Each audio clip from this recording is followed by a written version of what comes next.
I'm Commander Shepard, and this is my favorite podcast on the Citadel.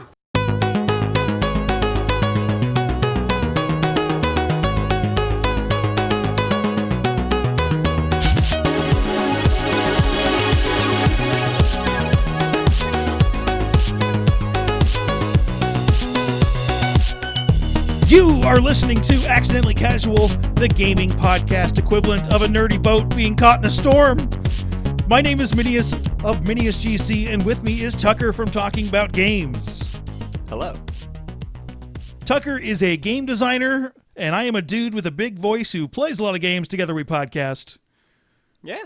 But, so... You got something dumb to say? All right. Well, that's kind of the podcast. Tucker has something dumb to say. Well, it is, but, I was just going to talk about this right before we set up. You always start off with things that are too slow, and really you have like 3 to 4 minutes to pull people into the podcast before they turn it off. So you really should knock that the fuck off. Yeah, I tried to improve. You're done. You tried. We have a Discord now. We do. I set that up. How do you get to the Discord, Tucker? Is it in the description box? Yes, there is a link in the description box. Because the future is now. Instead of email, there's Fuck Discord. you, Tucker. I get emails every week. That's lovely. So yes, if you want to reach us for questions, topic suggestions, you can go there. Well, no, that's just kind of meant just for conversation. You can go to accidentallycasual@gmail.com. Well, there is a section in there for that, right? Yeah, there's a channel in there where if you have any questions, you can just plop them in there, and if I resist the temptation to we're just going to answer them without putting it on the podcast? Well, even though it's a podcast thing? There's a specific one for podcasts, but there's also channels where if people just want to talk about games or movies, I spam one channel with videos fucking of puppies. the dogs. I saw that. That's why I'm like, oh man, I don't know all if I the want dogs there. I mean, it's just, a place where if people listen to the podcast wanted to come and just kind of talk, there's that. And there is a specific channel where if they want a question that could be brought up in the podcast, they can ask it there. And then if I just kind of resist temptation of answering it. Well, I mean, feel free to answer it, and then I won't, and then we can get to it on the podcast and explain to you why your answer is wrong. Yeah, most likely. But yeah, so come join that. Sweet. In the comment section. If you have a question for us, you can go there, hit us up at accidentallycasual@gmail.com, or go for the comment section. Sweet. I am also looking for new podcast visuals, specifically screenshots or short video clips of your favorite games that are going to be related to the podcast. So obviously Mass Effect stuff, and it'll be a flash in the intro in the back. At the moment, we have a background of a bunch of really weird stuff that I like. What is that? They're just, pictures of, classic settings and eye candies that I tinted to match the logo, which is fine. I mean, that's fair. They look cool. I just didn't know if they were, something really zoomed in or... They're nothing from games, and I would love them to be game-related. And I would love an intro that's a lot more game-related, so we're going to go for that. I mean, that's fair. So, yeah, send your stuff in. I'll work on a bunch of that. I mean, obviously, Mass Effect will probably have some... Should we have Dragon Age in there? Because we need a Dragon Age guy on the show. Yeah. Yeah, I got some ideas. I assume you want Halo in there? I think you like Halo. I mean, I do know a lot about Halo. You do? Do you still like Halo? I do. I mean... Oh, my God. No. I enjoy it, but, there's some lulls in it. I'm just kind of waiting. It's been off my radar because I've been playing other games, but I have been getting back into it because one of my friends, who apparently hasn't really played much Halo, I thought that he did. We're going through the campaign, so it's kind of like his first time going through the campaign. It's like, so you can that's kind bring of fun. that back up and touch it again. All right, sweet. So this week, I get asked a lot, and this stems from our Games of the Year conversation, kind of. Oh. Where we went through, indirectly. We're not going from there. Where The Last of Us 2 was not on our list. Yeah. It wasn't on a lot of lists. It was referenced in the podcast. But I also called out, and it's not on there for a bunch of different reasons, but the reason I did it, and this is part of our first discussion, is it's got a zombie-like setting, and I don't like that at all. Yeah, you don't like zombies. And I tried to get into the first one. I remember like the first one, he's like, you absolutely have to play The Last of Us. It's the best game of all time. So I did. Got about 2 hours in, couldn't finish it. Thought it was stupid. So this show is about zombies and that kind of stuff. And I'm aware. That's the topic. I am aware that those clicker fucking things aren't really zombies. So what is a zombie? So, I mean, there's a difference between... Okay. So zombies started in around the time when America invaded Haiti in 1913. When I'm sure that, dude, they're older than that. Well, they're way older than that. What zombies are they come from the Haiti's culture of voodoo. And zombies were more about, or it wasn't America invading Haiti. It was when America, I think, brought slaves over. It's something about people being brought over from America going to Haiti and being encapsulated by their idea of voodoo, the kind of black magic thing that really fascinated them. And in the Haiti culture, zombies were dead bodies that were brought back to life, but they didn't eat people or any of that kind of stuff. They required no sleep. They required no water, food, or anything like that. They were just used for menial tasks. They were essentially your dead body being enslaved as like a zombie thing. And that's sort of Haiti culture. Specifically is not what we're talking about with this, though. And, well... from there, it started to go into American culture where I assume like one. I guess it's more of a modern thing. You're talking about George Romero's. Was it Night of the Living Dead? Yes, and fun thing with that, he didn't think of those as zombies. In that they were never mentioned as zombies in the movie or anything like that. It's just the dead coming back.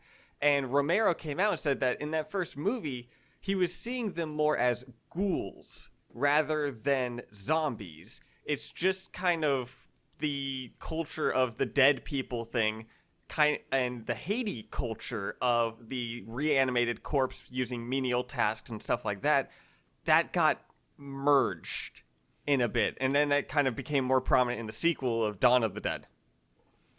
Yeah, so basically what I would consider zombies are former humans that died, brought back to life, that want to fucking eat people. Yeah, and that is eating people wasn't in the original Zombie, is what you're saying. Well, the original zombies was the Haiti culture of them just kind of being a slave, like your dead body being resurrected as a slave. I'm going to go out there and assume that that's much older than that, but that is the origin of what we're saying modern zombie culture is. Well, the first time the word zombie was used, it was from I think it's called A Night in the Corn Star. It was a story written by a guy who was fascinated by the voodoo culture and was writing about their stories, and it was the second chapter of the book where zombies was civilization is like, like recorded civilization is like 5,000 years old. So I'm going to assume that somewhere in there, someone had this concept. There's no way it's new. Yeah. Well, I'm meaning zombies as like that, the term of that. And here's a more important question. Do you give a shit what exactly is considered a zombie? Facts are important. Okay. So what would you... Yes. Here's something. So like how much of The Last of Us have you played? I played all of The Last of Us. The first one, and then what about the second one? I saw the trailers for the second one. Oh my god! All right, you don't like playing PlayStation games. But I also have a coffee cup with Last of Us 2 on it, if that counts. All right, so when we put clickers into the category of zombies, they're infected. Okay, but you would not consider them zombies. Zombies to me are reanimated corpse. They are the George Romero zombies, where they are slow. They can be killed by being shot in the head or burned. So if they're like decapitated or they lose their legs or stuff like that, they are zombies. If they're still alive, they are zombies. So for the purposes of this discussion, I'm expanding it to zombie and what I'll call zombie-like beings. Well, yeah, because there are a lot of similarities between just infected and this kind of stuff. Yeah, well, I would say the infected are people that are still alive, kind of in a sense or something, and they're more rabid, kind of like Left 4 Dead. I would say that those are infected. They're not zombies. In my opinion, this is more like comparing different breeds of dogs that look exactly the fucking same. So. Well, if you want to see and if you get videos mad of about dogs, that, I'm like, whatever. I know you can join our Discord. Where I spam daily. Wow, we were reference almost on task and you dogs. took us off. God damn it, Tucker. What the fuck? Yeah. Well, All right. hey, it was to plug the Discord. It's like a sponsorship. It's not we're like we sponsoring didn't ourselves. just do that 5 minutes ago. Has it only been that long? Yes. So I would expand what my dislike of the genre to those kind of infected things. And my main problem with zombies is I find them really boring. Now, just what because about just movies? because they're Like, motivate Is it in is movies, it all zombie it's all zombies. culture? So the one fascinating thing I found about zombies, and this has happened, I'm old enough to watch this, is zombies started out as being really slow-moving creatures, right? Oh yeah, George and Romero. they don't think. And they have been changed to move faster and think and that kind of stuff because they're so fucking boring and people knew it. Well, in my opinion. I think it was 28 Days Later was the first fast zombie kind of one, which was The Infected. And I think that, it did spice up the culture, kind of the same way that Scream spiced up the slasher genre and everything like that. So right now, I think there's been kind of a downtick of zombies in video games, right? Yeah. Or is it just for a while there, it was fucking everybody was doing zombies, and you're like, oh my fucking god. That's why most people don't like zombies at this point. It's overdone. Well, that's culture, and now it's superheroes, and after it'll probably be. I mean, what other things? Because I'm also trying to think of what excites kids as well. It's like dinosaurs or knights or space, and it's like a cycle. It just cycles through, and the entertainment industry is no different. It's what entertains people at the time. So that's why zombie movies came out as well as TV shows, because The Walking Dead, kind of made some of the things popular and helped expand some, like Left 4 Dead. It was also coming out with Walking Dead around that time, and there was other just zombie things were just kind of picking up, and people were like, hey, this is cool. It blew up. I want to be very specific about this. If you like zombies or any kind of entertainment at all, like Minius is saying you're wrong. Rap pop fusion, sweet. Get into that. Do your thing. The only problem I have is when you get mad at me for not liking your thing. So when people get mad at me for not liking zombies, I'm like, dude, what the fuck's wrong with you? That's when I have an issue. But if you like something, like it to as much as you like it. That's awesome. But I don't like zombies because I find them as very poor villains that don't think and don't move and have absolutely nothing else to them. So how do you view them? Like, so you say that you view them as villains that are like dumb and stuff like that. Villains is just a term. I'm generally antagonists or opponents. Yeah. I use the word villain. It's probably not the best word in that situation, but you put like zombies in games and they're so prominent. I'm like, I'm out. I don't really care about this. Well, what do you think of the symbolism of what a zombie is? Go into what you think the symbolism is, and I probably don't care, but you go into it. It's essentially inevitability. Zombies are unstoppable. They there's one person, there's hundreds and hundreds of zombies. You can stop some of them. You may run from some of them. You may be able to run away, but they don't tire. They don't sleep. They don't eat. They'll eat you, but they don't. They just keep going. It is an unstoppable inevitability. And it's also with them being dead, it is, it's kind of like death. Coming towards you. If you say they're unstoppable, fine. I don't have enough experience looking at all the modern zombie stuff. I think those slow-moving zombies would be fucking easy to stop. You just hold up and they die. Assuming they die off if they don't eat. If they don't die off at all, then we got a bigger problem.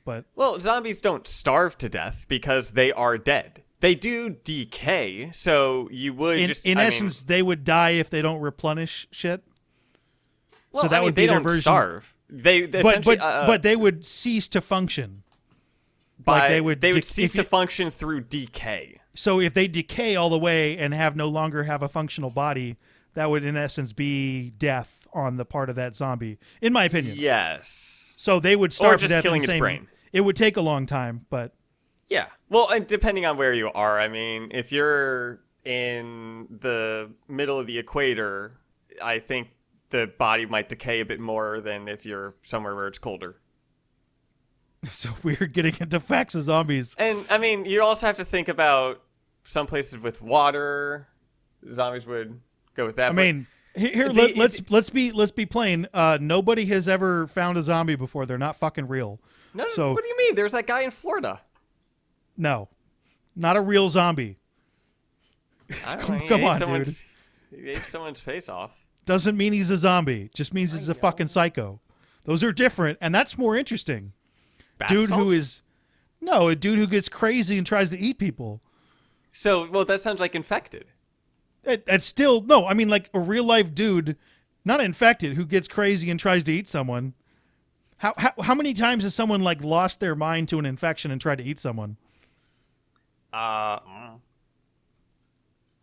Anyway, the overall hordes of stuff like that coming, it's generally pushes out, and I want to bring something else up because this is from some guy. Zombies do exist. They're called cordyceps. Yeah, I don't believe that. No. Well, I mean, they're zombies in the sense of a parasite that takes over an ant. Have you ever seen them? Yeah, that's the It's idea what behind The Last of Us. Yeah. I just don't know if you've ever seen any of I this. don't give a shit about ants.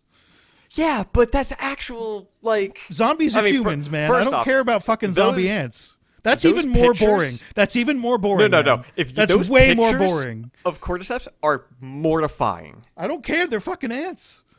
But it's nature. And you're looking at that and you're They're like, fucking damn, ants. nature? You scary. So I always find, like, from a comparison, let's say you have a pack of zombies after you. That's way less interesting to me than even just like a pack of wolves. Because the pack of wolves have teamwork and they're actually trying to box you in. It's more interesting and obviously more realistic because there are actual wolves and they're not actual zombies. You liar. What about zombie wolves? Zombie wolves, I mean, in essence, they stop. I don't know about zombie wolves. You can write them and give them brains and have them start thinking, but the traditional zombies, the way they're more, they don't think, they don't have a purpose, they don't do anything, and that's uninteresting to me. There's also part of that survivability, but that is also, like, survivability in Fallout and survivability with just other wasteland type of things. That's not specific to zombies. So some guy wrote into accidentallycasual@gmail.com and wanted to bring up a couple different things, and this is our next part of the discussion. What about necromorphs and the flood and, like, the husk and reaper forces? Yeah, because... Are those zombies? Those would... the flood... Here's why I'm more interested in them, just to say. The flood would be, in a sense, zombies, but the flood are a parasite. They have a purpose, as opposed to zombies just kind of being there. Yeah, because the flood themselves, when they take over a body, they aren't... it's not exactly like a zombie raising the corpse like that. I would say that it's a parasite that's infecting them. And then using that body as a shell. It's the same concept in the zombie-like beings, though, is what I'm getting out to. Well, I'm just trying to think of, like, not zombie but infected, but we can talk it's specifically. the same idea of it. The necromorphs are badass.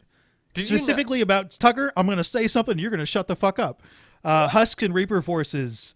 The one example where I'm fine with zombies is when they're controlled by somebody else who has a purpose, and that becomes more interesting to me. And traditionally, like, you can go in magic or something like that. And in these cases, the original it's technology. Haiti idea of it. Yeah, but that's more interesting, and that's not normally what people do. So Husk and Reaper forces, necromorphs, there's a purpose behind them, and now it becomes interesting as opposed to something that's just there. So, say what you're going to say now.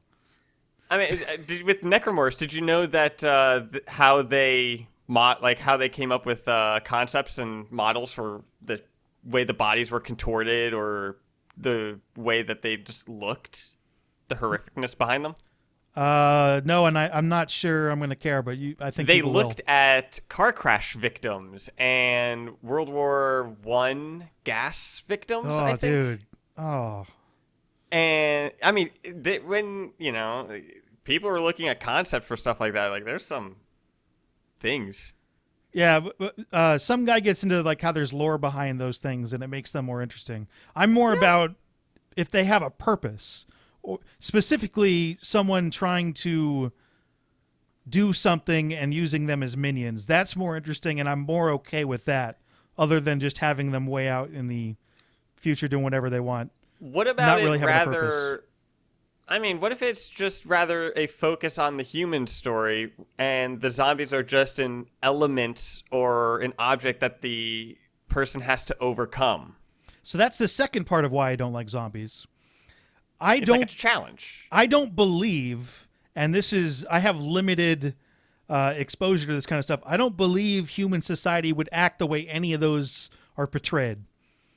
What do you mean? Where humans turn against humans and there's not Oh, a sense of brotherhood. absolutely. No, there is no evidence for that in all of human society. Humans always band together and form groups What do you or tribes. mean? Always. All the way back as far as we can In tell. s- They're much but- larger, they're much more organized, and that's exactly what happens.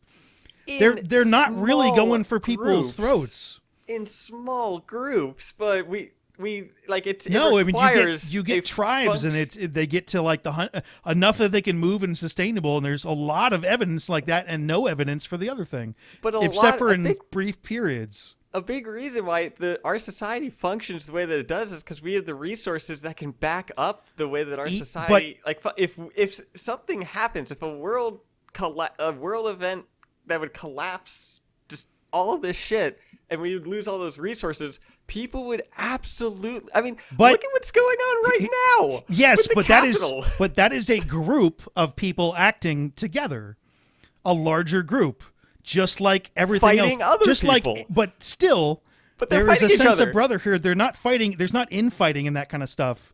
And it's much larger and organized. There's also fighting there's in the Middle East. There's fighting. There's been fighting all throughout history. There's always been fighting. That's not what I'm talking about. I'm talking about specifically out in the wild, individuals fighting individuals. No, you form communities and you operate in that side those communities, and that's what every species on the planet does. That's just what they do.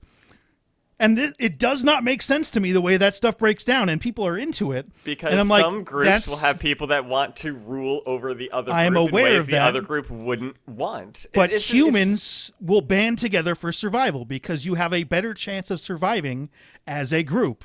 And that is not portrayed in almost every single one of these things. We still haven't done that now. That is That's exactly something we what we've still done haven't now. done. What do you mean we still have wars now? I'm not saying there'll be no wars, Tucker. I'm saying people band together in a unit. But we don't band together because people still have their differences. What is going on? Doesn't matter. No, I'm saying there are groups, and there are groups that oppose other groups, but everybody bands together in a unit of friends, and they do that for protection, and they do it in other things, and they don't portray that in these stuff. One game that did that really great.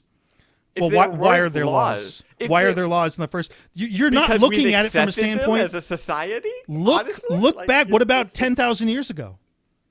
What about it? The people banded together in tribes. We have fucking evidence of that shit. And they had rules and guidelines that they went through. Okay, so what do you think? I mean, like, what about like 50,000 years ago? There's always evidence of humans working together because you have a larger chance to survive. And they don't portray that. They disagreed with. I agree that, but they don't portray the larger groups of brotherhood that you get in evidence of all society. And that's my point. Yeah, in like Walking Dead and stuff like that, they have communities that band together and work together. How big are they though? They're just like a couple dudes.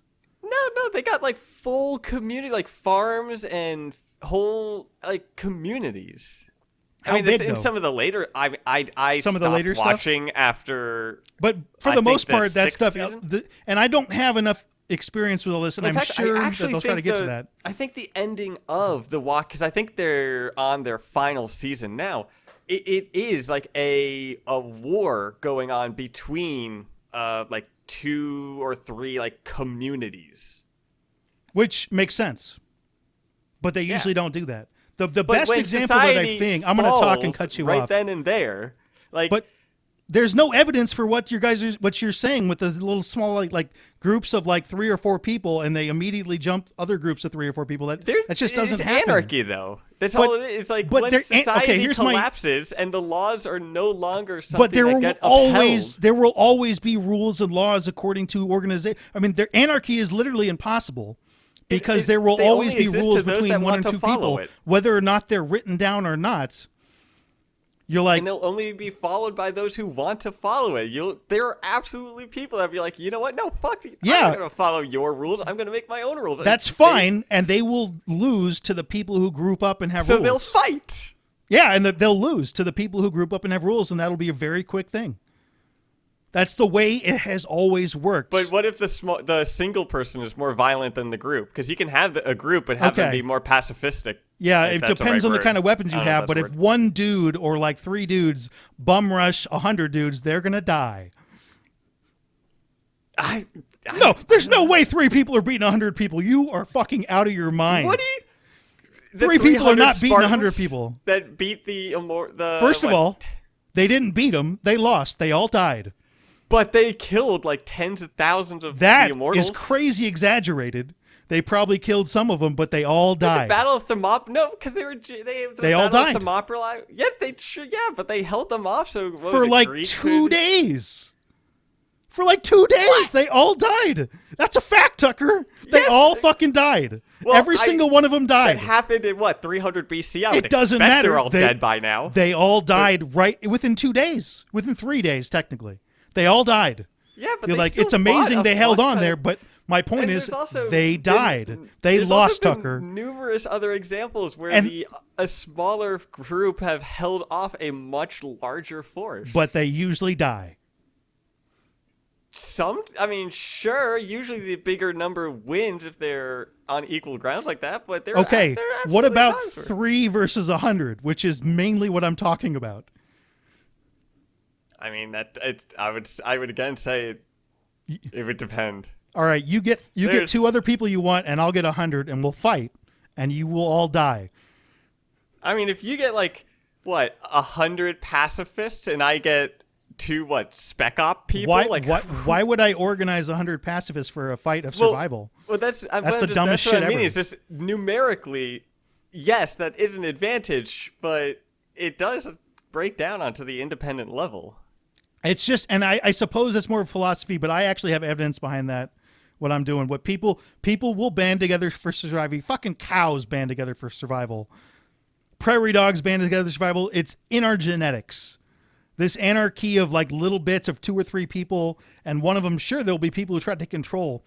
The best example I've seen in recent gaming of that was actually Horizon Zero Dawn, where these people form tribes. And yes, they fight each other, but they stick within their tribe, and they're safer within their tribe. And they have weird rules of that kind of shit, but they're not wandering off and breaking down entirely. It's not going to happen. It's just not going to happen. DayZ? Have you ever played DayZ? Why do you think I haven't played DayZ? What have we been talking about? Of course not. But have you given it a try? Why would I? I can play games I like. Well, I mean, fair, but why would I play? We've been into part of that has had this is the second part. That's great. This is the second part of why zombies are stupid, not just the first part. We went over the first part already. But we were just talking about with communities and stuff like that. Yes, but they have their full. That's great, but the zombies are stupid already, so that's the second strike against them. But it's an obstacle for them. It's just, and actually in DayZ, more of the enemies are the other survivors. It's a ridiculously boring objective. I actually really like the objective in DayZ. It's purely just survive. I like that because there's no end goal or anything like that. You make your own end goal. It is just survive. But this is go do it. This is more of a philosophy of how things would break down if society breaks down. You will get into units and you will band together, and yes, there will be conflicts with each other, but you won't be at each other's throats to that degree within your community because you'll die off. And you will always band together for larger communities because you have a larger chance of survival. And that's how that shit's going to be based. Now, there might be examples of that now in zombie stuff, but I'm already not getting into that because I just don't like zombies. And most of the stuff that I have seen or like everybody's at each other, every single person is at each other's throat, and that's just not the way it's going to go down. Now, what about like zombie movies or any of that stuff? The only zombie movies I like are comedy because they make it stupid. That's something Sias Blade said. I only like zombies in a strictly comedic sense. Otherwise, they're just stupid and overdone. 100% on that. There's a short zombie film I watched. It's literally just 5 minutes long. It's on YouTube. It's called Still. And it's a really unique idea, actually, for a zombie film, and it works only as a short film. This would not work in any sense in any longer form. But it is a zombie apocalypse is happening, and it's someone who their job is like a living statue. Like they have the people that have themselves painted that stand still and pretend to be statues. And the zombies are all around that guy, and he's trying to figure out what the fuck is he going to do. Is he standing still pretending to be a statue? They don't smell him right there? No, because of the paint. That's ridiculous. It's like the paint. I don't care. It's ridiculous. But I thought that was just really... I just thought that was creative. Cause it's like, it is creative, yeah. And I should back a little bit off on my hate of it. My point is that like where I'm coming from, this is the way I feel. If you enjoy that stuff, go for it. If you like, like rock, pop, country, rap, fusion, sweet, do your thing. Just don't get mad at me for me not liking that. And I've laid out the reason why I like that, and I really don't believe this shit would happen the way it happens, and I find zombies boring in the first place. So. Okay, so have you ever heard of the movie Rec? R-E-C, like record. I guarantee I haven't heard of any of this shit, because I'm not interested. But go ahead. I always get this mixed up. Rec, because there's two movies. One is Rec, and the other one is... Because one was a Spanish movie, and one was an American movie. But it is kind of like zombies. The Spanish, the English one... Oh, so the Rec is the Spanish one... And I can't find what the other one is. So you're not prepared to talk about this? Well, yes. So, God damn it, Tucker. The English one, whose name exists, is zombies in a sense. Oh, Quarantine. I remember that because I watched that during quarantine.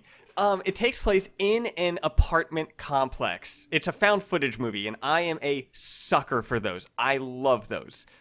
And it takes place in an apartment complex. You're following this news crew as they go inside the apartment complex with some firemen that are supposed to check out the complex. As they go in there, the thing gets quarantined off. Government shuts it down, stuff like that. And it turns out that there's an infection and there's a zombie that was with one of them. And it starts spreading through them. Phenomenally, it's extremely well done. And I watched it quarantine because quarantine was going on. I live in an apartment complex and I just thought that would be all giddy. But I watched that. Now you, not being a fan of zombies because of them being zombies, like the idea of them being dead things coming back to life, like all that thing, and not enjoying that, theoretically you wouldn't enjoy Quarantine. However, the Spanish film, which is a almost one-for-one shot, the Spanish one came first and then an American one came after, but they are almost identical shot for shot. There's only one difference, and the difference is that the Quarantine one is zombies, while Rec is more of a demon possession. It is like it's these demons that are possessing people, and they transfer to other people the way that zombie infection does, but it's transferring demons. But demons can think, so I would approve that 100%. So you would enjoy Rec, but you wouldn't enjoy the shot-for-shot exact movie of Quarantine. It's the core behind it, man. I got to be honest. I don't think I'd enjoy either of these. It is a really good movie. In fact, I'm having a hard time paying it. I'm turning into Tucker, and I'm starting to play with my phone while you're talking about this stuff. I have no interest in it at all. It is. It's a really good movie if you like zombies fine. and stuff like that. Well, I definitely don't. Well, I meant So, like, anyone Should we throw a poll up and see what happens? It depends on what the poll is. All right, what would your poll be? It would be For very right simple. now? Do you like zombies? Yes or no? Sure. Okay. And actually, there is a game idea that I had, and it was called Mutagen. Was the name of the game, and it was going to be isometric, where you're visiting, you're going back to a town that you grew up in and stuff like that, and a mutation virus starts spreading out. But this is more like I Am Legend rather than normal zombies. I know in I Am Legend they didn't actually call them zombies; they were vampires, and Yeah. the core of that was more along those guys could think. Oh, they and were. that Yeah, was a they new were like species. full That was animals. That was more along the lines of, hey, this is a new species, which is why I like the alien versions of zombie-like creatures, because they're more about thinking than Yeah, zombies and that are. was Zombies a are big thing not with I Am thinking. Legend.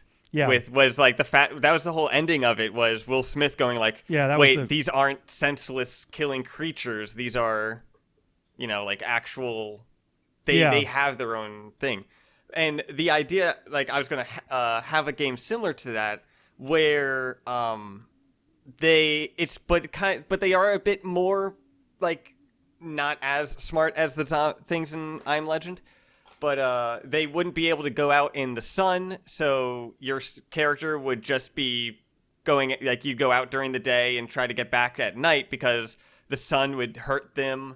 I had different concepts for different types of creature, like different types of mutations. One was a fat kind of person that their stomach would open up as a mouth and try to grab at the person. One was a conjoined twins that run around on all 8 legs and would be able to like run on walls. Okay, these guys have a brain? I don't think I was. I mean, it was just purely conceptual that I've gotten with it. Okay. But it was ideas like that, and the idea of the game was survive for X amount of days, and and then you like in 60 days, the military is doing an evacuation. You need to be at this place on this day at this time to escape. And you have a hunger meter, thirst meter, temperature meter, like all that kind of stuff. And you just be trying to keep yourself alive during that time. You could go anywhere in the town, kind of make anything your base. You could pick things up, drop them wherever. You could make anything into like a makeshift base just by picking things up and putting them wherever, but you need to survive for this long. I assume that would be very popular. I also assume that's just not my kind of game. Yeah. Like at all. And that's fine. That's the point. I'm just not talented enough to make that by myself. I'm not talented enough to do anything. To... We're barely talented enough to run a podcast. Well, I mean, barely. Microphones. It's barely, but yeah, it's barely competent. To which, so we have microphones. I don't set out to make mistakes. Mistakes just follow me with everything I do. Who sets out to make mistakes? So, I have an AT2020, I think, microphone, and I went on Amazon and specifically looked up for a handle for the microphone for an AT2020, and I bought one that said AT2020, and the one that I got isn't for an AT2020, it's for a different one. So my mic is kind of like sitting in there, but it's not like screwed on or anything. It's more sitting in there like the way you put a cup in a cup holder. And it's just it's weird. Not all of those really match. I imagine there's a bunch of different brands of AT2020. But I thought that was just kind of funny. Of like, I was excited. I'm like, I made sure. Don't you one. hate that when you like you're so excited for a package is like, oh, this didn't work out. I opened it up, man. It was disappointed. I'm like, man. Yeah. So if you want to reach us for topic suggestions and questions, we got the Discord. It's in the description box. We got accidentallycasual@gmail.com. We got the comment section that we leave on, and I have a feeling then I will not go in the comment section of this video. Sorry. I don't want to. I don't. Oh, no, absolutely. I'm not going in the comment section of this video. I don't want to get mad again. And I get mad very easily. I used to believe I didn't get mad, but there's so much evidence about that. No, I'm a fucking hothead. But I will not be taking part in this discussion. I have made my case. I feel very strongly about it. I've had discussions. I'm not going to argue about it anymore. Be interested in playing State of Decay 3 that has a multiplayer. And State of Decay is you just try to survive for the most part. So the fact that I have so many games that I want to play and and look forward to. We don't need to play the entire game. No, just play a snippet of it. And I'm just saying that there are enough games that I enjoy and want to play that I don't have time to play games that I'm not interested in. Even if it's only just to play the game for like 2 hours? Probably not. What if I buy it for you? So then you don't even have to worry about any of that stuff. I mean, is this going to be a video where I yell the whole time? Because that's fine. I mean, what video isn't? Most of my claim videos, I'm just plain excited because I'm talking about something I like. You put out a 79 something hour long video. It was 70 minutes, and my friend got mad for me and suggested I do TikTok, which I can't do because I don't shut up. How'd that pop up? What's that? It's just my friend. He's like, I won't watch your videos; they're too long. You need to do TikTok. Boo. Yeah, well, he has worse ADD than you do, apparently. Well, I mean.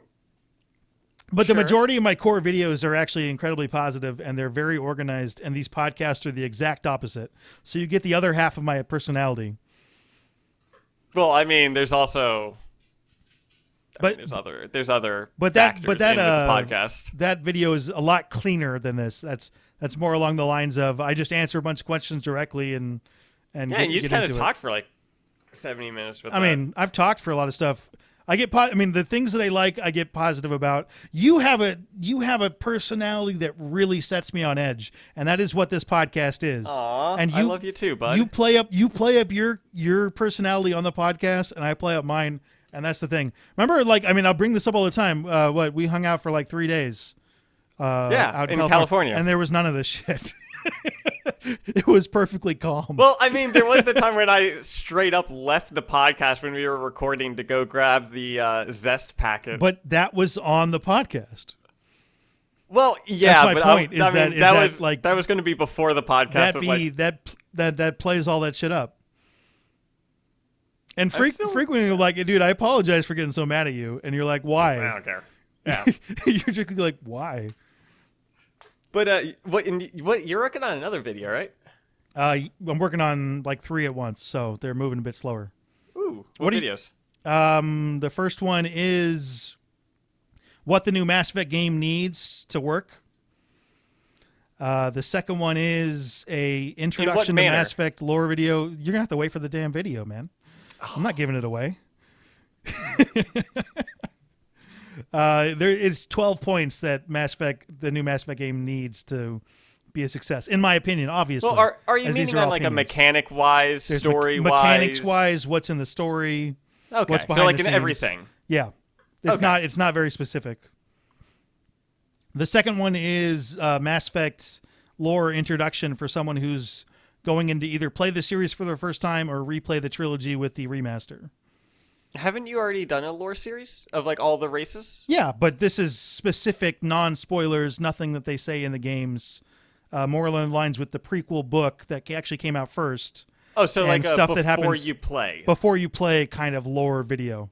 Dude, that would be great, actually. Yeah. Yeah, you could be like before you play. Before you play, and this is how the universe is set up. And of course, in that, there will be no spoilers. So there'll be these things like there are mass relays.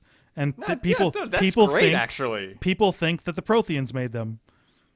And I won't say who actually made them, so you can jump in and play the game. So that's the other video. And you shouldn't even say like people think the Protheans made it. You should say the you should like read it as a up to this moment. Yeah, I haven't gotten into the wording exactly because if you say like people think they did that, then someone listening might go, ooh. Oh, they didn't actually made it. Yeah. No, I haven't gotten into the exact wording. The whole idea is it's a spoiler-free pre-Mass Effect lore video. Okay. So, and I have to time that up. I have a feeling that they're going to stealth drop this new Mass Effect trilogy on us, and I'm going to be caught off guard again. What do you mean stealth drop it? They're just going to do it. They're not going to give us a release date. They're just going to drop it. And I will not be prepared. What is all that they've said with the release? Just the year, I right? think they just said spring. Just spring. Well, I mean, spring 2021 is what they said, I think. Yeah. Right? Just that? I will quote them directly in a second. Quote them directly with their trademark coming soon. Yeah. No, they were very, very somewhat vague about that. Anyway, so I have to be prepared for them to just drop shit, which is I have not been prepared. What's your third? You said there were 3 videos. The third one is actually there's 4. Looking specifically at the core gameplay from Mass Effect 3 to Mass Effect Andromeda to Anthem, and where they should go to tighten all that up, because they're really close to some excellent gameplay, but they miss in certain categories each time. But they're like right there. They're right there. And then the other one is a breaking into what Mass Effect needs to do with the multiplayer. I got to be careful and not work on so many at the same time and just focus on some. I'm not good at that. You're worse than I am, but I'm not good at it either. I also have 4 ideas, and I have them all just as ideas. I have nothing written down. I know I need to write them down. I like how you calm me down by making me get into my other video section, because I was all worked up and now I'm super calm. Yeah. You have, but Tucker, that is the first time you have ever calmed me down. Ever. Thank you. Cool. So, I read a book. You're going to change it on me, called aren't you? Flatlands. And it was written in the 1880s by Edward Abbott, and it was a view on the Victorian culture, like their hierarchy, their social, and all the stuff like that. But the book is it's a quote unquote a romance of our dimensions, and it's called Flatlands, where you follow someone named Square, who they live on a 2D society. The first half of the book is entirely set for this is how the society works. The hierarchy is how many angle or how many points you have, how they see by judging the depth of the shadows and all that kind of stuff, how their houses are built and shaped. And there is a theory of 3D in there, but it gets, anyone that talks about 3D gets sent away and so on like that. Those horrible people. One day, when Square, he goes to sleep, he has a dream about 1D, which is a straight line. And he, tries talking with him. They can't see him. He drops down so they can see him. That freaks them out. And he tries to explain 2D to a one-dimensional being. And then with that happening, and the people in 1D just completely refuse to accept that I can't even the 2D picture person 1D. exists. Yeah, that's... then no, my brain's not working. And then Square gets interrupted by Sphere, who is a 3-dimensional being who now is suddenly flipped, where Square doesn't believe in Sphere. But Sphere makes himself shown, but Sphere appears as a circle in front of Square. But we know Sphere is 3D because it is a sphere. But as it moves up and down, it would look to Square as if the circle is shrinking and growing. And there's this whole explanation of that. And that leads to the question of, what about 4D? And so I want to make a video about how would I make a video game based on this subject. That sounds ridiculously difficult. Challenging. How could you make a game that explains, and it doesn't show, maybe show if I could figure something out of it, but it would essentially be a narrative kind of story of 2D, 1D, even 0D, which is just a point. 0D is a single point. There is nothing else beyond that. And then what is 4D? And do you know what 4D is? I know there are theories on it, so. So I always consider I the fourth rabbit-holed with dimension Carl Sagan. time, but that's No, it's not time. I am aware of that, but this is not. It's not like any of this stuff is actually confirmed. We'll put that out there. It's not. You have theories that are good and theories that have math to back it up. Yes. But none of this stuff is actually confirmed. I just want to put that out there. So when you like yell, to go ahead. Like 4D could be described as like essentially depth is how I view it. And I don't know if it's ever been described. I thought depth was already one of the dimensions. Well, I mean, that's just my lack of ways to explain it. So if like width, height, and I'm depth. trying to think. If you had a balloon and you filled it up with water, a 4-dimensional being could reach into that balloon, take water out without popping the balloon, without interacting or anything with the balloon. But it would be able to reach inside of it because every dimension is a new right angle. So with 2D, you have height and length, and then it's the right angle to that is what? Width? Height, length, and width, yeah. I was going to go depth, but that's... Right angle of... I mean, like, it's crazy like that. Yeah, good luck representing that because you're stuck representing it depending on how you can graphically do it in 3D. Another way to explain it is if you had a completely flat character, if you had square, and you had a square box and with a circle put inside of it, so 4 lines on each side and a circle in the middle, square could move all around on his 2D plane and he would not be able to see the circle. But us, being 3-dimensional, we can see the circle.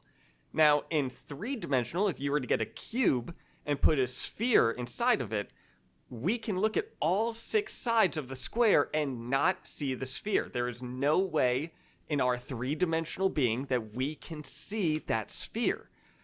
But a 4-dimensional being would be able to see the sphere as well as all sides of the box.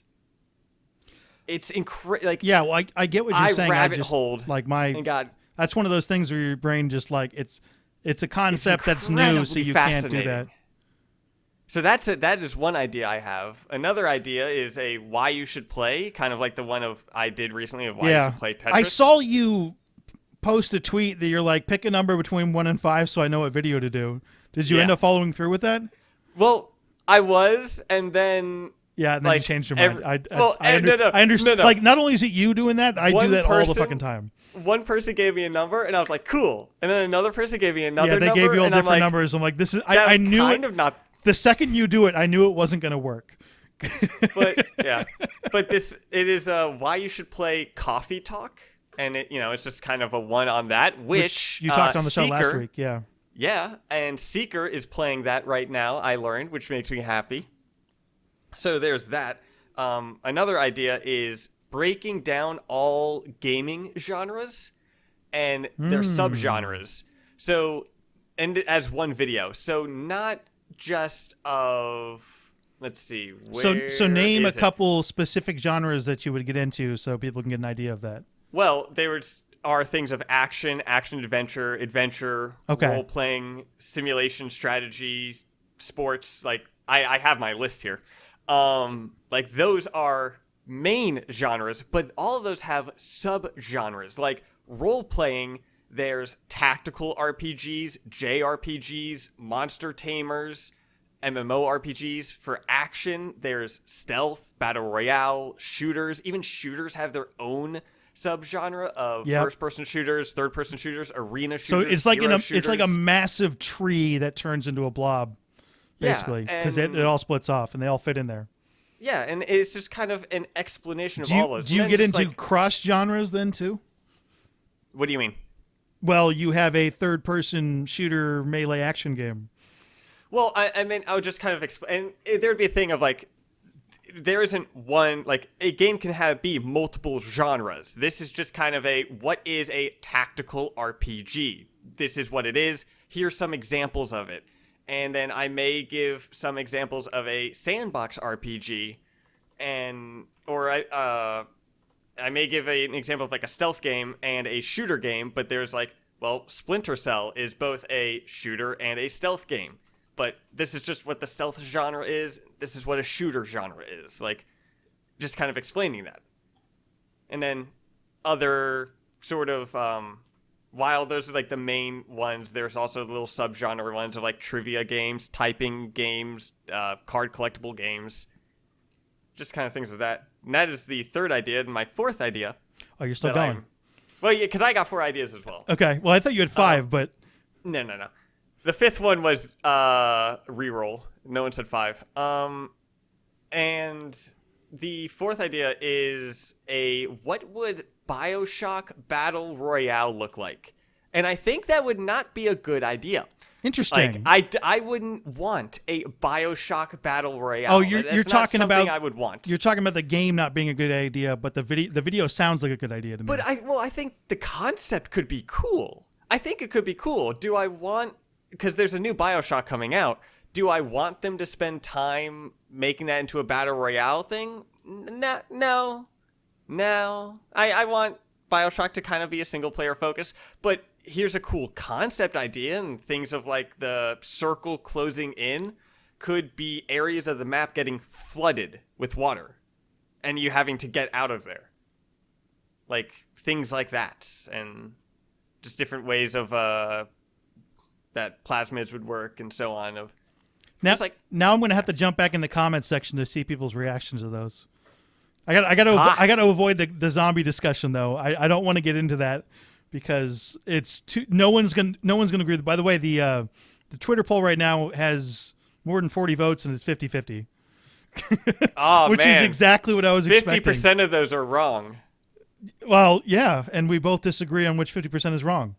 But whether or not first of all, whether or not you like zombies, your answer is correct because that is your opinion, and that's specifically what we were asking. It's just some opinions are better than others. We'll see about that. So I like zombies. I think we're done with the zombie discussion, Tucker. Dave wrote into accidentallycasual@gmail.com with a TV show recommendation of something we can talk about because we mentioned we might want to talk about the MCU. He wants to recommend and look at the show The Expanse on Amazon Prime Video, which is on my The Expanse, which is on my to-do list. I'm waiting for them to finish the series because I no longer like waiting for things.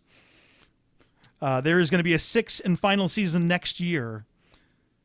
He says this simply wants to say the show was made as if Mass Effect was a primary influence in the writing and setting. Takes place 200 years in the future and is extremely grounded in science and reality, which is the kind of hard science fiction that I really like. So I would like this. That is a thing I have kind of picked up a bit more is just how accurate or how realistic Mass Effect does keep to it compared to They do such a better, and there are issues like I always find biotics a bit of a stretch, but when you get into a video game, biotics are so much fun to use that the game is better for it. Either way, yeah. Talking about the MCU, I don't know if our next episode will be out before the show comes out, but a theory that I have is that the WandaVision will follow a flow of something called DABDA, which is the 5 stages of grief. You're getting ridiculously nerdy. Yes. Wanda has been through a lot of shit. Losing her parents in the beginning of the MCU, which is kind of an issue because her dad is Magneto. I feel like they're going to fix that. Actually, they keep on changing. As soon as Fox took Magneto basically away from the MCU, the comic books officially made Magneto not her father. But I imagine they're going to change that back because that's ridiculously stupid. But in the MCU, her parents are dead. She lost her brother. She lost Vision. All this shit's been happening. Like, she's lost a lot of things, and she's a super powerful person. Yeah. So the first stage of grief is denial. And I would imagine that losing Vision, because this is called WandaVision and all the stuff of her being happy with... Because she was finally happy with Vision, and that was taken away from her. And she so seems to kind of be in the acceptance phase at the end of Endgame, though. But that could change. Well, she just snapped back. So Yeah. like, because when trauma happens, the first few days or stuff like that, you can be fine. It's not until it hits you later where like, where sometimes it's just the initial shock. Because that scene where she seems kind of fine at the end of Endgame was what, like a day after the fight or something like that. Like, It is there's still unclear. that shock of It's coming back because. It's spoilers. Tony Stark's funeral. There's no way you haven't seen that at this point, probably. Yeah, no. But so I'm imagining that the now announced this 9 is a good episodes. thing. This is a good thing to get into in a further date, I think. Even though you're trying to get in a prequel thing, I understand that. Well, a prequel. I mean, a pre-show speculation. It's not a prequel. but there's 9 episodes, and people thought it was going to be either 6 or 8. They've announced 9, so there's an extra episode that is coming. I think over those 9 episodes, it's going to go through the 5 stages of grief of denial, anger, bargaining, depression, and acceptance. And I think that is going to be the arc that Wanda goes through in this thing of WandaVision. And it's going, at the end, when she accepts it, she's going to like unlock her full potential, because they've said that she will become the Scarlet Witch in this, which she's never once been called Scarlet Witch in the MCU. She's always been referred to as Wanda. So I'm going to counter that. I like your idea, and that's kind of what I was thinking. I don't think she'll get to acceptance until later on in the cycle. I have a feeling, because I know for a fact she's going to be in Doctor Strange in the Multiverse of Madness. She's going to break the universe and open up the Multiverse of Madness. That would be my current theory. So she won't get to acceptance at that point. Well, the beginning of it, with her denial of her creating like a pocket universe where everything's perfect, everything's happy, she's with Vision, and that is the old TV show, you know, where there was that perfect family and everything like that. And that's the denial that's going on. And then there's something happens, and then it'll be anger, and then the bargaining might be the one where the kids come in, because, you know, now she's like, things will get better because we have these kids now, and, you know, it's part of the bargaining that's going on. Then something will happen with the depression. That might be the realization that all of this is fake, and like she may be kind of denying it, but the full realization that this is all fake and the depression of all that, and then there might be Doctor Strange coming in. It'll be helping interesting her to see with the acceptance, and that could lead to the end of that, because Doctor Strange will be in WandaVision. I think they said that he is in an episode. So that could be at the end where he helps Wanda accept it and get back into her dimension, like back into the reality one. And but she's unleashed. That shit. could help. Yeah. Okay. Yeah. Because there might be. We will get into this on another show. You've gone on. Yeah, you've gone on long enough. We'll get into this another show. I need to start wrapping this shit up. Anyway, a show. You know, we're past that. One more question I want to get in, because it was written into accidentallycasual@gmail.com, which I will keep alive. I mean, sure, if people want to email there, yeah. But, Matthew wants to know. Discord. I'm way more likely to see your thing on the email. Tucker, you're in charge of the Discord stuff. How about that? Oof. You know what? I hope you come chat sometimes. Tucker, in the Discord. I do 8 times as much work on the podcast as you do. You will take care of the Discord. Well, no. I mean, sure, I'll take care of it, but I mean, you just like pop in, just talk sometimes. I will it's occasionally. Just like a chat. Yeah, you asked me, and I had my own chat going, and I had like 200 messages on there, so I didn't. I was concentrating on that. Anyway, Matthew, as a kind of continuation, wants to get your opinion on this. What do you think of Shepard as a possible main character in the next Mass Effect game? What is your opinion specifically? Not. You hope not. Why do you hope not? Because in the new trilogy, I think. Who says it's a trilogy? That's not confirmed. In the new series, that was me mistake. Okay. The new series, the new a trilogy kind of sounds of it. could possible, but yeah, that's. Yeah, maybe. I hope they don't focus. I think what they need to focus game. on one game. They need to make one game. Yeah.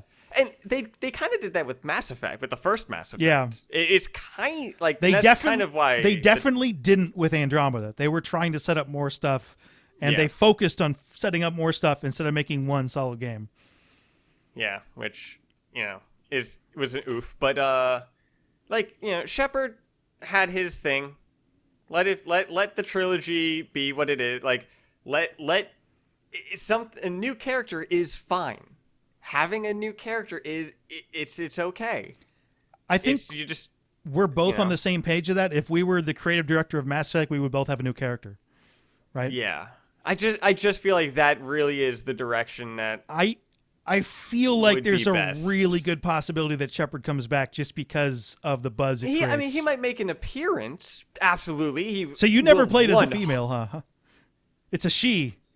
He, she. I'm just saying he as you've a always said collective he. thing. Okay, ladies, are you okay with being called he? I mean, I'll sometimes say dudes or stuff like that. I don't know. But it we'll see if anyone made it past the zombie segment. He may make an appearance. He may be mentioned. If it's in the in the destroy ending, Shepard is almost certainly alive. Yeah, so I can absolutely depending see on the that happening, timing of the actual just game, making him the main character. It's like we'll see. Would you hate it? How about that? No, I'm sure that if they decide to go with Shepard, they will then have some really good reasoning to go with Shepard and not be a new person. And so I would be interested with that. It would make me a little less excited, but I would still get it because I'm still a BioWare shill. Yeah, I think. Well, you're a Mass Effect shill. You would play the Dragon Age stuff if you were a BioWare shill. Well, that's fair. Yeah. No, I would like the game set further, but then further down the line in the timeline. But I just think from a standpoint of your average person, not necessarily your hardcore Mass Effect fan, even. Because the idea isn't to make a game that just Mass Effect fans like. They need to expand on that and justify. Into pull new fandom. They need to justify a full AAA, budget for this thing. Otherwise, the game's just not going to work. I got faith. Well, I mean, given their latest outings, I mean, you're a real positive person. Yeah, because it's much better than the alternative. At this point, they just need to make a good game. So they don't need to say they're going to make a good game. They just need to make a good game, and they'll do that in the way that's best for them. And we will wait for it, I assume. So it's time for the. Do you think so? Something really cheeky that the Master Chief Collection did is Tucker. You're breaking up my rhythm every single fucking time. Well, this has to do with the Mass Effect, new Mass Effect, and everything like that. So something I had really shit cheeky. laid out, and it's all gone. It was all related. You can't. This really is cheeky. I'm gonna break you off and do exactly what you did to me. This is why the podcast can never be coherent, because I have a plan and it's stuck together. And in the past I have sent Tucker an outline and he doesn't read it, so I don't bother doing that anymore. And so I have things like, I'm gonna go. This stuff's all related to each other and questions flow, and then Tucker will just go sideways on us, and that's the podcast. So you're saying it became accidentally casual. Yeah, even though there's no other option. Because there's a plan, and then it became casual. But so, the MCC, Master Chief Collection, did something a little bit cheeky, where the point of Master Chief Collection was the Halo 2 anniversary. That was the one that everyone was really excited about. That's the one that got the really pretty graphics and everything like that. And when you first launched Halo 2, there was a surprise cutscene. And it was a little bit of a teaser for Halo 5. Unfortunately, the story kind of changed with Halo 5, and now that cutscene it kind of doesn't make as much sense. It was kind of an interesting thing where it just came out of nowhere. What if after Mass Effect 1, when it's like, are you ready for Mass Effect 2, or however they do the transition into it? You're talking about in the remaster. Yeah, like if Mass Effect 1, because that one might get the pretty graphics and get all the nice stuff with it and stuff like that, and when you beat it, you hit Mass Effect 2, what if there's like a little cheeky cutscene or something like that that's like a trailer for Mass Effect? Wouldn't that be at the end of all three of them? Well, I was just meaning of it being like tossed in or at the end. I think at the end of all three of them is way more likely to get something than it is. Yeah, that actually might confuse. That might confuse people. So Halo, everyone knows the story a bit more than the story of Mass Effect. That's depending on who's who. Well, I mean, yeah, that's fair. There's enough crossover, and if you were to if you were to take a poll of everybody, I imagine more people have gotten into Halo than Mass Effect, but it really depends. Well, is it like if you're going with our audience specifically, that stood like when the cutscene for Halo 5 came in that had Locke and Arbiter, like people would kind of be like, wait, this is out of place. But if people were getting into Mass Effect for the first time, they may be like, especially if it is characters that we see like Liara or things like that, people may be like, oh, what does this mean with the story, and be super confused. So it being at the end of it actually makes a lot more sense. Yeah, no, that's if they're going to do something. They might do something like that at the end of it. It's possible. Because that might be fun. At the end of it, there's a way. There's an opportunity to connect to the new game if they want to. Legendary ending. Like the people that beat the game on Legendary, there's like a 30-second little teaser that's going to immediately get put out on YouTube that everyone's just going to watch that way. Will it be immediately? Don't you? Well, doesn't it? I mean, I guess you can blitz through the Mass Effect game, but it's going to take. Or you could. My playthroughs are 90 hours. I mean, that's. Or you could go through its files and extract the media. Yeah, you're right. Someone will do that. Okay, it's time for the Mass Effect Obscure Character of the Week, which we were going to perfectly do this, and you had to go on a Halo rant. This is from Saki, who recommends Rana. Oh, I can't get her name. Ranathan Tapas. She says it. You know what? I wrote it down and I tried to get the pronunciation, and I listened to it twice. I'm gonna blow this place to hell and gone. If you want to make it out alive, you better start running. What? You can't. But I'll never. Oh! Rana is definitely the main name of the character. You want me to spell it out for you? Sure. Rana, first name, Thenoptis. Who can appear in every single game. So she can die. Yes, and she can die in every single game. Ooh, I like this already. All right. I had her on the list, and Saki put it up, so I bumped her up way up the list. Is she the only character that can die in every single game? I can't think of another one. Well, I mean, technically, you can die if you don't play as well. You can't. Well, okay, but you get to keep on going.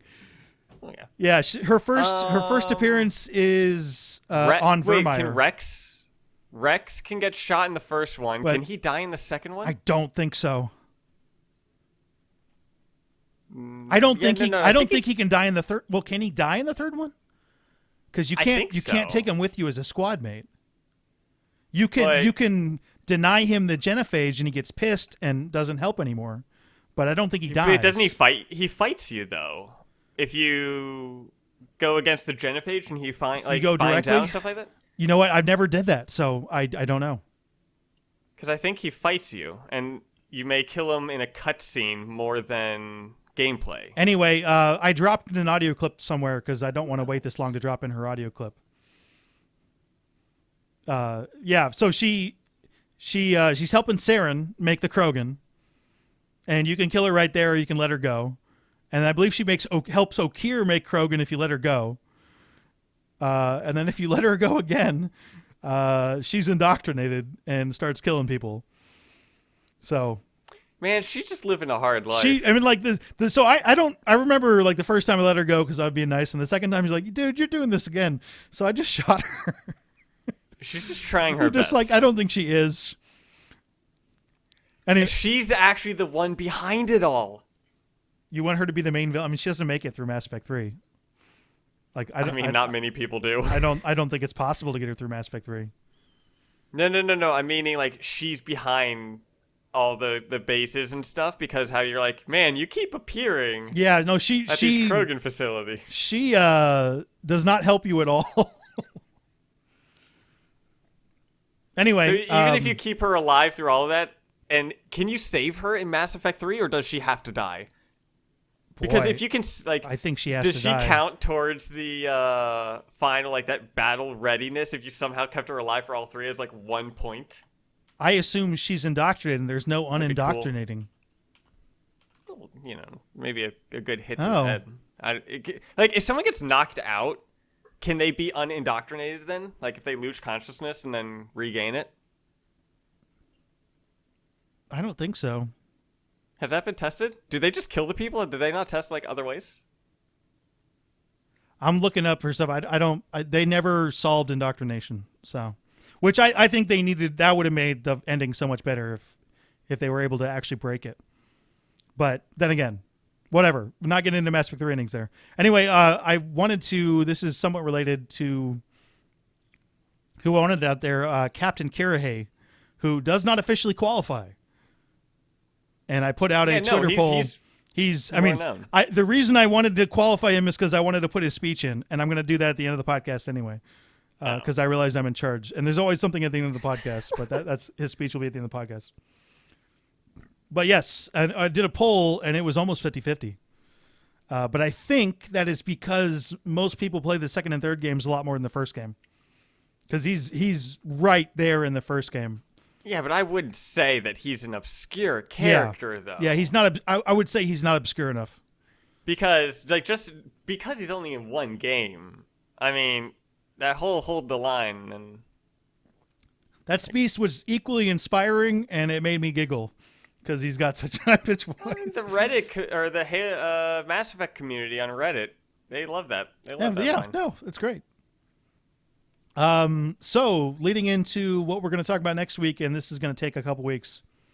Should we go with the recommendation for a Mass Effect fan or recommendation for a BioWare fan?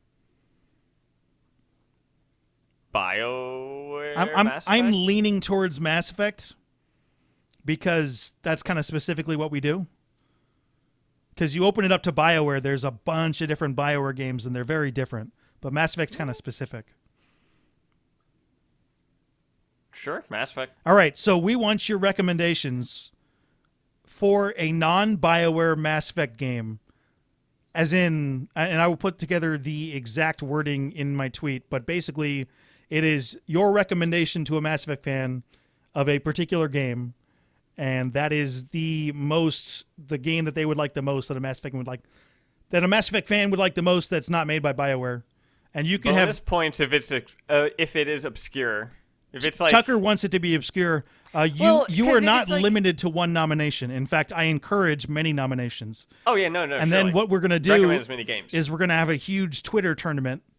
We're going to decide what the most recommended Mass Effect-like game is, or recommended game to Mass Effect fans.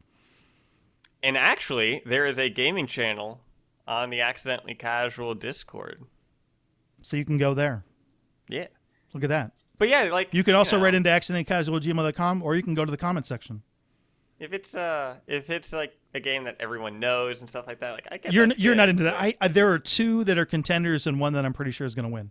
But next week on the show, we will seed these teams in what we think. Yeah, is you have most a list likely of all the games already, don't you? I have a list of many games, but I want people to get in there, and I will have a full list that we'll get to, and we'll try to decide which games are most likely, so we can make the polls as we go as even as possible. Because you can only list 4 games per poll.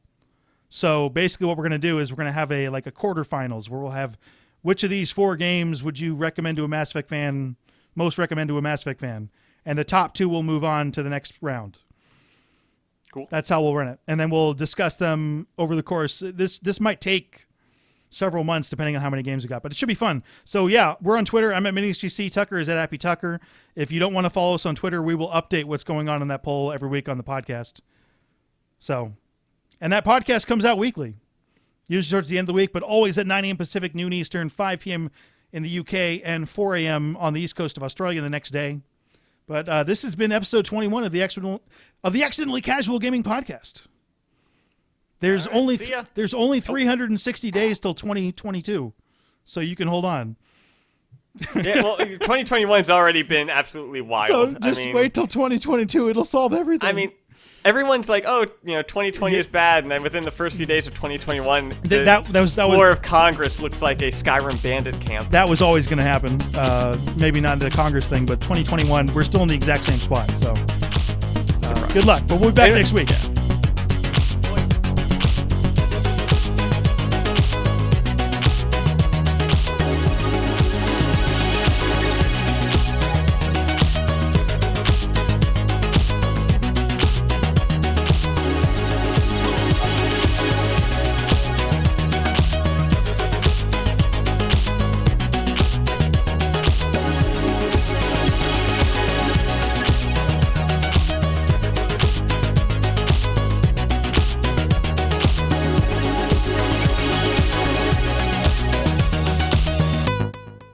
You all know the mission and what is at stake. I have come to trust each of you with my life, but I have also heard murmurs of discontent. I share your concerns. We are trained for espionage. We would be legends, but the records are sealed. Glory in battle is not our way. Think of our heroes. The silent steppe, who defeated a nation with a single shot. Or the ever-alert, who kept armies at bay with hidden facts. These giants do not seem to give us solace here, but they are not all that we are. Before the network, there was the fleet. Before diplomacy, there were soldiers. Our influence stopped the Rachni, but before that, we held the line. Our influence stopped the Krogan, but before that, we held the line. Our influence will stop Saren. In the battle today, we will hold the line. Good captain. Bit of a cloaca, though. Loved his speeches. Hold the line. Personally prefer to get job done and go home.